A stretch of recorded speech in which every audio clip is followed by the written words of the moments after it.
నమస్తే, welcome to special focus. నేను Sunil. Telugu cinema దునియాను ఏలుతోంది. బాలీవుడ్ను దాటి హాలీవుడ్ను టచ్ చేస్తోంది. ప్రపంచంలో ఏ మూలకు వెళ్ళినా తెలుగు సినిమా టాలీవుడ్ నుంచే పాన్ ఇండియా మూవీస్ మీదే డిస్కషన్ జరుగుతోంది. 100 కోట్ల బడ్జెట్, 1000 కోట్ల రూపాయల కలెక్షన్స్తో టాక్ ఆఫ్ ద వరల్డ్గా మారింది టాలీవుడ్.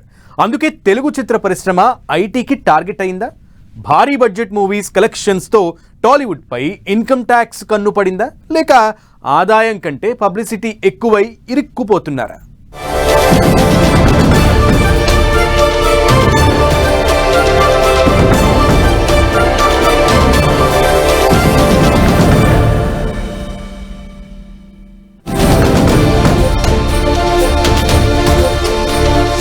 భారీ బడ్జెట్ మూవీలతో టాలీవుడ్ టార్గెట్ అయిపోయిందా? వసూళ్లపై సెల్ఫ్ గోల్ తో ఎరక్కపోయి ఇరుక్కుపోతున్నారా?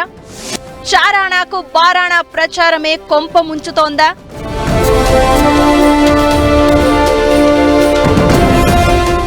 సక్సెస్ కి కేర్ ఆఫ్ గా మారుతోంది టాలీవుడ్. గత 5-6 ఏళ్లుగా ప్రపంచంలో ఏ మూలకెళ్లినా తెలుగు సినిమాపైనే చర్చ జరుగుతోంది. ఆస్కార్ వేదిక మీద మెరిసిన తెలుగు మూవీ దునియా దృష్టిని ఆకర్షించింది. దేశంలో ఏ సినీ పరిశ్రమకు లేనన్ని విజయాలు టాలీవుడ్ సొంతమవుతూ వస్తున్నాయి. బాహుబలి నుంచి మొదలైన తెలుగోడి దండయాత్ర లేటెస్ట్ గా పుష్ప 2 వరకు కొనసాగుతూ వస్తోంది. అయితే భారీ బడ్జెట్ సినిమాలు, దానికి మించి కలెక్షన్లతో ప్రపంచవ్యాప్తంగా మారుమోగిపోతున్న తెలుగు సినీ ఇండస్ట్రీ ప్రచారానికి తగ్గట్లే ఐటీకి టార్గెట్ అయిందన్న టాక్ వినిపిస్తోంది.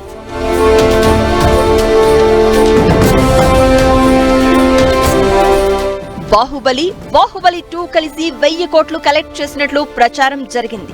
తర్వాత RRR 1300 కోట్లు వసూలు రాబట్టినట్లు టాక్ నడిచింది. కల్కి, యానిమల్ 1000 కోట్లు కలెక్ట్ చేయగా సలార్ 700 కోట్ల వరకు వసూలు చేసినట్లు రికార్డుల మీద రికార్డులు క్రియేట్ అయ్యాయి. పుష్ప 1, పుష్ప 2 కలెక్షన్స్ రెండూ కలిపి 2000 కోట్లు దాటినట్లు మోత మోగిస్తున్నారు. ఇలాంటి భారీ బడ్జెట్ సినిమాలు రావడం, అంతే స్థాయిలో కలెక్షన్స్ వస్తున్నట్లు జాతీయ స్థాయిలోనూ ప్రచారం జరుగుతూ ఉండడంతో ఐటీ కన్ను టాలీవుడ్ మీద పడినట్లు కనిపిస్తోంది. ఉన్నట్లుండి టాలీవుడ్ నిర్మాతలు, డైరెక్టర్ల ఇళ్లలో వరుస పెట్టి ఐటీ రైట్స్ జరగడం హాట్ టాపిక్ అవుతోంది.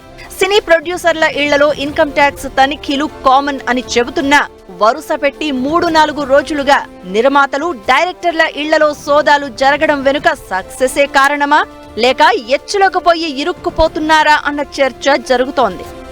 1900 కోట్లు 2000 కోట్లు సినిమాకి చేసింది అంటే ఆ హీరోతో సాహసం చేసి ముందుకొచ్చి 2000 కోట్ల మినిమం బడ్జెట్ ఎవరైనా చేయగలరా? చేయలేరు. అంటే కనీసం వాళ్ళంటే మీరు ఒక 600 కోట్ల సినిమా అయినా చేస్తే, అటువంటి హైప్ తీసుకొస్తే దానికి రేపు ఆ కలెక్షన్ వచ్చే అవకాశం ఉంది. అంటే ఎంత బడ్డెన్ ఒక నిర్మాత మీద పెరిగింది అంటే, అఫ్ కోర్స్ ఒకసారి హిట్ వచ్చినప్పుడు నిర్మాత మీద ఆ బాధ్యత నెక్స్ట్ నిర్మాత మీద పెరుగుతుంది. ఆ హీరోని అంత బాగా చూసుకోవాలి, అంతకన్నా బెటర్ గా తీసుకెళ్లాలని కోరుకుంటాడు ఏ నిర్మాత అయినా, ఏ డైరెక్టర్ అయినా. ఇప్పుడు ఈ రోజు జరుగుతున్నది ఏదైతే ఉందో, ఇది మోస్ట్లీ ఒక సినిమాకో 2 సినిమాలు కనెక్టెడ్ అనండి. ఎందుకంటే తెలియకుండా ఒక హైప్ కోసం వెళ్ళి సినిమాని బాగా లేపడానికి ట్రై చేసి కలెక్షన్లు రాసి నిజంగా పెడితే అంత లేకపోయి కూడా ఉండదు. టాలీవుడ్ లో కొన్ని 100 కోట్లు పెట్టి తీసిన సినిమా 1000 కోట్లు దాటి కలెక్షన్లు చేస్తుందట. కొన్ని సినిమాలకు మేకింగ్ బడ్జెట్ ఎక్కువ చెప్పి వసూళ్లను తక్కువ చూపిస్తున్నారట. మరికొన్ని సినిమాలకు పెడుతున్న ఇన్వెస్ట్మెంట్ కు వస్తున్న రాబడికి చాలా తేడా ఉంటుందట. ఐటీ రైట్స్ లో ఈ విషయాలన్నీ వెలుగులోకి వచ్చినట్లు ప్రచారం జరుగుతోంది. బయట జరుగుతున్న ప్రచారానికి, సినీ నిర్మాతలు చూపిస్తున్న లెక్కలకు అస్సలు పొంతనే లేదట. ఒక్కోసారి రికార్డు స్థాయి కలెక్షన్స్ వచ్చినా తక్కువ చూపించి ఇన్కమ్ ట్యాక్స్ ఎగ్గొడుతున్నారని అనుమానిస్తున్నారు ఐటీ ఆఫీసర్లు. టాలీవుడ్ లో భారీ నిర్మాణ సంస్థలుగా పేరున్న 2-3 ప్రొడక్షన్ హౌజులపై వరుస పెట్టి రైట్స్ జరగడం చర్చకు దారితీసింది. సక్సెస్ కి కేర్ ఆఫ్ గా ఉండి ఈ 5-6 ఏళ్లలో 10 సినిమాలు నిర్మించి 5-6 మూవీస్ తో బాక్స్ ఆఫీస్ ను బద్దలు చేసిన నిర్మాణ సంస్థల లెక్కలపై ఆరా తీయడంపై రకరకాల చర్చలు జరుగుతున్నాయి. మూవీ మేకర్స్ కు ఫైనాన్స్ చేస్తున్న వాళ్ల ఇళ్లలో కూడా తనిఖీలు చేయడం చూస్తుంటే టాలీవుడ్ ఐటీకి గట్టిగానే టార్గెట్ అయిపోయిందన్న టాక్ వినిపిస్తోంది.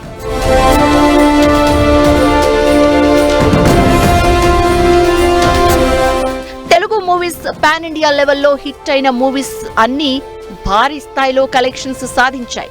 బాలీవుడ్ మూవీస్ ని మించి మన సినిమాలు హిట్ అవుతున్నాయి. అయితే ఓ కాయిన్ కు 2 సైడ్స్ ఉన్నట్లే ఐటీ రైట్స్ లో పలు విషయాలు బయటకు వస్తున్నాయట. కొన్ని సినిమాలకు కలెక్షన్స్ ఫుల్ వచ్చినా వసూళ్లు నిల్ అని చూపిస్తున్నారట. బయట ప్రచారం 1000 కోట్లలో ఉంటే కాగితాల మీద మాత్రం 100 కోట్లు కూడా చూపించడం లేదట. ఫైనల్ గా ప్రాఫిట్ అన్నదే లేదన్నట్లుగా కొన్ని సినిమాలకైతే బ్రేక్ ఈవెన్ లో పెట్టిన పెట్టుబడి మాత్రమే వచ్చిందని చెప్తున్నారట. ఇంకొన్ని సినిమా కలెక్షన్స్ వివరాలు చూస్తే ఐటీ అధికారులే అవాక్కయ్యారట. 1000 కోట్లు 500 కోట్ల వసూళ్లు అంటూ ప్రచారం జరిగితే తీరా లెక్కలు చూస్తే మాత్రం చాలా తేడా కనిపిస్తున్నాయట. సినిమా వసూళ్లపై ప్రచారం పీక్స్ లో ఉంటే ఆదాయం మాత్రం తక్కువ చేసి చూపుతున్నారట. వచ్చే కలెక్షన్స్ కంటే ఊదరగొట్టడమే ఎక్కువగా ఉందట. చారానా కలెక్ట్ చేస్తే చెప్పుకునేది బారానా అన్నట్లుగా ఉండడం కూడా తలనొప్పిగా మారిందన్న టాక్ వినిపిస్తోంది. పట్టుమని 10 కోట్లు రాని సినిమాలకు కూడా కలెక్షన్ల విషయంలో కొన్నిసార్లు పబ్లిసిటీ పీక్స్ లో ఉంటుందంటున్నారు. పెద్ద పెద్ద కుబేరర్స్ ఉన్నారండి, వ్యాపారాలు చేస్తున్నారండి. వాళ్ళు ఎప్పుడు కూడా నెట్వర్క్ మీదకి వచ్చి మాకు ఎంత వచ్చిందని చెప్పేసి మనకి ఈవెంట్లు పెట్టుకోవట్లేదండి. మనం ఏం చేస్తున్నాం, రానిది వచ్చినట్టు చూపించుకుంటూ మనం మొత్తం టోటల్ గా పోతే ఈ డిస్ట్రిబ్యూటర్ షేర్ ఇచ్చేటప్పటికి మనకి 7 నెలలు పడతాయండి. ఈ డిఆర్డీ వాళ్ళు షేర్లు ఇచ్చేటప్పటికి నెలలు పడతాయండి. అది ఆర్డర్ పుణ్యకాలం కాస్త పూర్తవుద్ది. అలాంటిది కొంత షేర్ రావచ్చు, కొంత రాకపోవచ్చు. నష్టం వస్తే మాత్రం ఆ కంపెనీ ఆ పేరు మీద ఆయన నష్టం వస్తుంది. లాభం వస్తే ఒకరు 35, ఒకరు 15, ఒకరు 20 అన్ని పోతే మిగతండి. ఒక్క సినిమా ఫ్లాప్ అయితే నిర్మాతకు నష్టం, ఒక్క సినిమా హిట్ అయితే అందరికీ పార్ట్నర్షిప్ లో పెంచాలా. లేటెస్ట్ గా జరుగుతున్న ఐటీ రైట్స్ అయితే ఆసక్తికర చర్చకు దారితీస్తున్నాయి. తెలుగు సినిమాలు వరుస హిట్లు కొట్టి 1000 కోట్ల కలెక్షన్స్ రాబట్టడం వల్లే ఐటీ కన్ను పడిందా, లేక టాలీవుడ్ సెల్ఫ్ గోలే ఇరకాటంలో పడేస్తుందా అన్నది ఇంట్రెస్టింగ్ గా మారింది. చారానా కోడికి బారానా మసాలా అన్నట్లు వచ్చేది పావులా అయితే రూపాయి సంపాదించినట్లు చెప్పుకోవడమే కొంప ముంచుతోందా అనేది చర్చనీయాంశమవుతోంది. ఏదేమైనా టాలీవుడ్ ప్రముఖుల ఇళ్లలో ఐటీ రైట్స్ జరగడం మాత్రం టాక్ ఆఫ్ ది కంట్రీగా మారింది.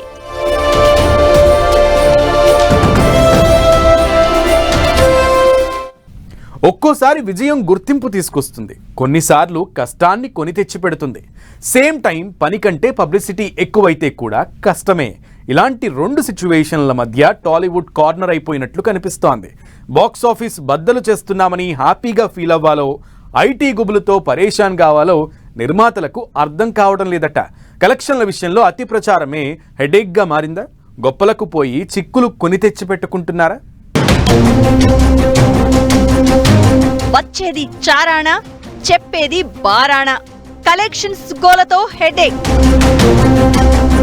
గొప్పలకు పోవడం వల్లే టాలీవుడ్ పై ఐటీ కన్ను పడిందా? టాలీవుడ్ నిర్మాతలు డైరెక్టర్లను షేక్ చేస్తున్న ఐటీ రైట్స్. కలెక్షన్సే సక్సెస్ కి priority. Cinema hit or flop కు ఇదే అతిపెద్ద గీటురాయి అయిపోయింది. పెట్టిన పెట్టుబడి వచ్చినా సక్సెస్ కానట్లే. రూపాయి పెడితే 10 రూపాయలు వస్తేనే సినిమా బ్లాక్ బస్టర్ హిట్ కొట్టిందన్న టాక్ వచ్చే పరిస్థితి. దీంతో కలెక్షన్ల రేసులో పరిగెడుతున్నారు టాలీవుడ్ స్టార్ హీరోలు, నిర్మాతలు. అతిపెద్ద నిర్మాణ సంస్థలుగా భారీ బడ్జెట్ మూవీలు తీసిన ప్రొడక్షన్ హౌజులుగా నిలవాలి అనేది నిర్మాతల ప్లాన్. ఇక తన సినిమాకే ఎక్కువ వసూళ్లు వచ్చాయనే రికార్డు కోసం స్టార్ హీరోలు ఉవ్విళ్లూరుతూ ఉంటారు. ఈ క్రమంలోనే సినిమా రిలీజ్ కి ముందే ప్రీ రిలీజ్ బిజినెస్ 100 కోట్ల రూపాయల్లో ఉన్నట్లు చూపిస్తున్నారు. సినిమా రిలీజ్ అయ్యాక ఒక్క రోజే 100 కోట్లు అని, సెకండ్ డే 200 కోట్లని, 1 వీక్ లోనే ఇంకో పెద్ద సినిమా రికార్డును దాటిపోయిందంటూ లెక్కలకు హద్దే లేకుండా పోయింది. నిజంగా అలా కలెక్షన్లు రాబట్టి తెలుగు సినిమాతో పోటీ పడితే అంతకంటే హ్యాపీ ఇంకోటి లేదు. కానీ రియల్ సీన్ కు రియల్ లైఫ్ కు చాలా తేడా ఉన్నట్లే సినిమా కలెక్షన్స్ విషయంలో పెద్ద ఇలాఖత మాఫియా నడుస్తోందట. సంక్రాంతి బరిలో వచ్చిన సినిమాల కలెక్షన్స్ చూస్తే వావ్ అనాల్సిందే. Game Changer movie box office దగ్గర బోల్తా కొట్టిందన్న టాక్ వచ్చినప్పటికీ 300 కోట్లు కలెక్ట్ చేసినట్లు ఓ ప్రచారం జరుగుతోంది. ఇక సంక్రాంతికి వస్తున్నాం సినిమా సక్సెస్ టాక్ తెచ్చుకుంది. థియేటర్లలో ఫ్యాన్స్ ను తెగ ఆకట్టుకుంటోంది. సంక్రాంతికి వస్తున్నాం సినిమా 6 రోజుల్లో 100 కోట్లు కలెక్ట్ చేసిందని, నార్త్ అమెరికాలో $2.4 కలెక్షన్స్ రాబట్టిందని మూవీ మేకర్స్ పోస్టర్ రిలీజ్ చేశారు. వరల్డ్ వైడ్ గా సంక్రాంతికి వస్తున్న మూవీ 200 కోట్ల గ్రాస్ దాటిందని చెప్తున్నారు. ఇక బాలకృష్ణ డాకు మహారాజు సినిమా కూడా హిట్ టాక్ తెచ్చుకుంది. ఈ మూవీ వరల్డ్ వైడ్ గా 120 కోట్లకు పైగా కలెక్ట్ చేసినట్లు పోస్టర్ విడుదల చేశారు. ఇలా 2-3 నిర్మాణ సంస్థల నుంచి వచ్చిన ఈ మూవీస్ అన్ని 100 కోట్లు వసూలు చేసినట్లు ప్రచారం జరగడంతో టాలీవుడ్ పై ఫోకస్ పెట్టినట్లు తెలుస్తోంది. దీంతో వరుస పెట్టి సోదాలు చేస్తున్నారని, అసలు లెక్కలు చూసి ఏంటిదని అవాక్కవుతున్నారని చర్చ జరుగుతోంది. తెర ముందు కనిపించేదానికి, తెర వెనుక కనిపించేదానికి చాలా తేడా ఉంటుంది. అది మూవీలో సీన్ అయినా, లాస్ట్ కు సినిమా కలెక్షన్స్ అయినా. ఆ విషయాన్ని ఇప్పుడు ఐటీ రైట్స్ ప్రూవ్ చేస్తున్నాయి. ఈ మధ్య ఏ హీరో మూవీ రిలీజ్ అయినా 100 కోట్ల కలెక్షన్స్ అంటూ ప్రచారం జరుగుతోంది. వాస్తవానికి కలెక్షన్స్ ఆ రేంజ్ లో ఉండడం లేదట. దీనిపై ఎప్పటి నుంచో చర్చ జరుగుతున్నా ఇప్పుడు ఐటీ రైట్స్ లో అసలు కథ బయటికి వచ్చిందన్న మాటలు వినిపిస్తున్నాయి. 100 కోట్లు రాబట్టినట్లు ప్రచారం ఓవైపు ఉంటే, తీరా అధికారిక లెక్కలు తీస్తే మాత్రం చాలా డిఫరెన్స్ ఉంటుందట. సినిమా అంటే కోట్ల రూపాయల లెక్క. స్టార్ హీరో, స్టార్ డైరెక్టర్, పెద్ద నిర్మాణ సంస్థ పేరు ఎత్తితే చాలు మూవీ బడ్జెట్ 100,000 కోట్లలోనే ఉంటుంది. సినిమాకు పెడుతున్న ఖర్చు నుంచి కలెక్షన్స్ వరకు ప్రొడ్యూసర్లు, డైరెక్టర్లు చెప్పిన లెక్కలే బయట ప్రచారం జరుగుతూ ఉంటాయి. ఇక స్టార్ హీరో సినిమా రిలీజ్ అయిందంటే చాలు ఫస్ట్ డే 100 కోట్లు కలెక్ట్ చేసినట్లు ఊదర కొడుతున్నారు. ప్రతిరోజు ఎంత వసూలు చేస్తుందో చెప్తూ పోస్టర్స్ రిలీజ్ చేస్తూ ఉంటారు నిర్మాతలు.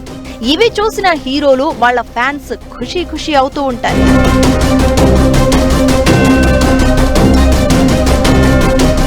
హీరోలను, వాళ్ళ ఫ్యాన్స్ ను మెప్పించడానికి రాని కలెక్షన్స్ వచ్చినట్లు పోస్టర్లు రిలీజ్ చేస్తూ ఉండడంతోనే ఐటీ రైట్స్ ఫేస్ చేయాల్సి వస్తుంది అన్న గుసగుసలు వినిపిస్తున్నాయి. గొప్పల కోసం, రికార్డుల కోసం పోస్టర్లు రిలీజ్ చేస్తే ఐటీ దాడులు జరుగుతున్నప్పుడు ఎంతో ఇబ్బంది పడుతున్నట్లు వాపోతున్నారట. అయితే భారీ కలెక్షన్స్ వచ్చినట్లు పోస్టర్లు ఎందుకు రిలీజ్ చేయాల్సి వస్తుందో ఐటీ వాళ్లకు చెప్తున్నా సంథింగ్ ఈజ్ దేర్ అన్న డౌట్స్ అయితే కంటిన్యూ అవుతూనే ఉన్నాయి. అయితే ఐటీ రైట్స్ తలనొప్పి ఉండొద్దు అంటే అసలు వసూళ్లను మాత్రమే చూపించడం పరిష్కారం. ప్రతిసారి సినిమా రిలీజ్ కి ముందు, రిలీజ్ తర్వాత ఐటీ రైట్స్ టెన్షన్ అవసరమా అనుకుంటే యాక్చువల్ కలెక్షన్స్ ప్రకటించడమే బెటర్ అన్న అభిప్రాయాలు వ్యక్తమవుతున్నాయి. ఉన్నది ఉన్నట్లుగా వచ్చిన కలెక్షన్స్ మాత్రమే చెప్పడానికి స్టార్ హీరోలు ఒప్పుకుంటారా అన్నది మరో రచ్చ. కానీ ఐటీకి టార్గెట్ కావద్దంటే తప్పదు మరి అన్న చర్చ జరుగుతోంది. టాలీవుడ్ నిర్మాతలు, డైరెక్టర్ల ఇళ్లలో జరిగిన సోదాలపై ఐటీ అధికారులు అధికారిక ప్రకటన చేస్తే కలెక్షన్లు ఏంటో, అసలు మ్యాటర్ ఏంటో పబ్లిక్ కు అర్థమయ్యే అవకాశం ఉంటుంది. చూడాలి మరి ఐటీ రైట్స్ బెడద తప్పించుకునేందుకు టాలీవుడ్ ప్రముఖులు ఎలాంటి నిర్ణయాలు తీసుకుంటారో.